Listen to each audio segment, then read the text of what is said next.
Don't worry.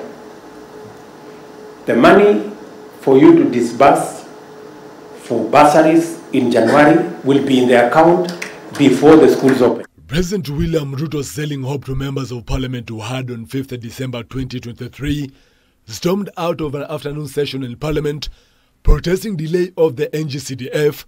However, it will today remain an empty promise. Ijumaa wiki hii tutatoa bilioni ingine 10 kupatia wabunge watengeneze basari, watoto waende shule, waende wasome. K24 TV has now learned of a government struggling with meeting its obligations, forcing it to seek borrowing as the pressure keeps mounting.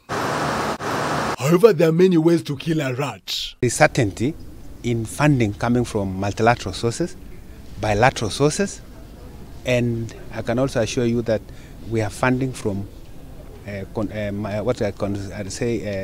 DFIs, development financing, like TDB, AfriExim and others that we could get from the market. That is why we have a conversation with the World Bank, because we need close to 100 billion for water harvesting so that we can secure our country in matters to do with food security. The Ministry of Treasury is also seeking to borrow over 1 trillion from the International Monetary Fund, IMF, and the World Bank. It brings the total amount under the IMF program to approximately $4.4 billion US. And this is monies that will be disbursed within the 20 months of the program. DPO, which is budget support, that may be over $1.5 billion. We have also some additional windows under World Bank, what we call performance for results.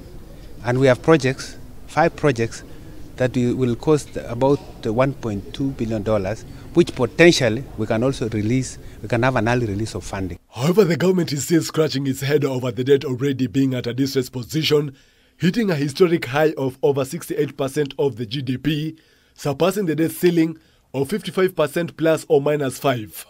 Whatever I'm talking about is within the fiscal framework that has been approved, which is we are only taking up what is in the deficit, what is in the budget. We are not asking for more than what is in the budget. Sources privy to K24 TV have learned of plans to call for a special sitting in Parliament to consider an increase to the debt ceiling to enable government to borrow as required by the law.